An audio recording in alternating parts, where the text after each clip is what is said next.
আসসালামু আলাইকুম। আপনারা যারা এনএসআই বা জাতীয় নিরাপত্তা গোয়েন্দা এই সংস্থায় চাকরি করবার জন্য মানসিকভাবে প্রস্তুতি নিচ্ছেন এবং আপনারা জানেন যে ইতোমধ্যে বিরাট একটা সার্কুলার হয়েছে 255টা পদের বিপরীতে। এই চাকরির জন্য যারা প্রস্তুতি নিচ্ছেন তাদেরকে আমি অবগত করছি। বর্তমানে আমার এনএসআই জব করছে, ভর্তি চলছে। এটি একটা কম্বাইন্ড কোর্স, লিখিত ভাইবা, প্রিলিমিনারি লিখিত এবং ভাইবা তিনটা মিলে আমি ক্লাস নিব।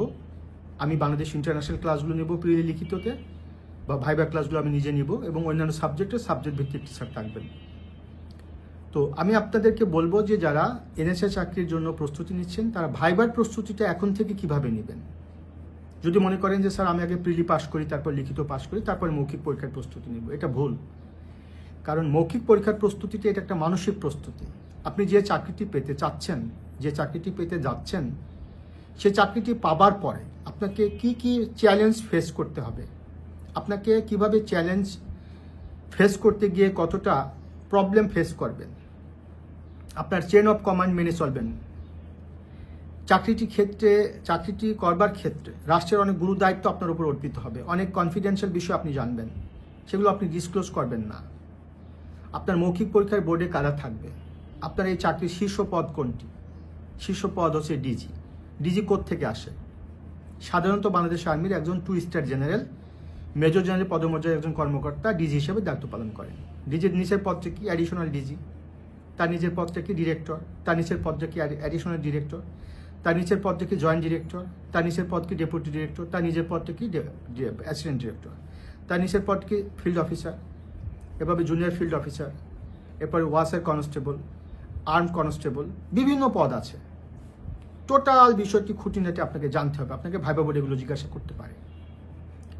ভাইবা বোর্ডে আপনি কিভাবে ঢুকবেন, অবস্থান করবেন, প্রস্থান করবেন, আই কন্ট্যাক্ট করবেন, কোনটি অ্যানালাইটিক্যাল প্রশ্ন, কোনটি টেকনিক্যাল প্রশ্ন, কোনটি ক্রিটিক্যাল প্রশ্ন, কোনটি ট্রিকি প্রশ্ন, কোন প্রশ্নের উত্তর কতটুকু দিবেন, কিভাবে না পারলে উত্তর দিবেন, পারলে কিভাবে উত্তর দিবেন, এই সব বিষয়গুলো কিন্তু এই এনএসএর ভাইবা কোর্সে আমি শেখাবো।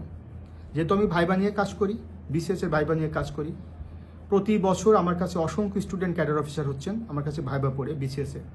কাজে ভাইবা নিয়ে আমার অভিজ্ঞতা দীর্ঘদিনের। যারা এনএসআই জব কোর্সে ভর্তি হতে চাচ্ছেন আমার কাছে, তাদেরকে লিখিত ভাইবা 3টে আমি পড়াবো, 3টে কম্বাইন্ড সার্ভিস দিব। তো ভাইবার জন্য আসলে কোনো সুনির্দিষ্ট সিলেবাস নেই, ভাইবা যে কোনো থেকে প্রশ্ন হতে পারে। ভাইবা বোর্ডে আসলে শুধু ইনফরমেশন জাজ করে না, একজন প্রার্থীর অনেক কিছু জাজ করে। কাজে এই বিষয়গুলো সম্পর্কে আপনাকে একটা ভালো ধারণা নিতে হবে।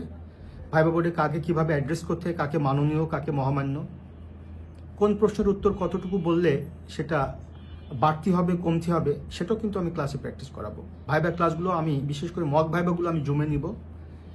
তো যারা আমার কাছে এনএসআই জব কোর্সে ভর্তি হতে চান, লিখিত ভাইবা কম্বাইন কোর্সে এখন একটা বিশেষ ডিসকাউন্টে ভর্তি চলছে। এই কোর্সটি আপনারা করতে পারেন। পরীক্ষা পর্যন্ত ক্লাসগুলো চলতে থাকবে। ক্লাসগুলো সিক্রেট গ্রুপে রেকর্ড থাকবে। আপনি ইনস্ট্যান্টলি না পারলে যে কোনো সময় রেকর্ড দেখে নেবেন। 01712282980 এই নম্বরে আপনারা আমার সাথে যোগাযোগ করবেন। আমার Facebook page Milon's BCS care, YouTube channel Milon's BCS care, এখানে আপনারা যোগাযোগ করবেন। আমার এই সাজেশনগুলো ফলো করবেন। লিখিত ভাইবা আশা করছি আপনার একটা ভালো প্রস্তুতি সম্পন্ন হয়ে যাবে। সবার জন্য শুভকামনা। আসসালামু আলাইকুম।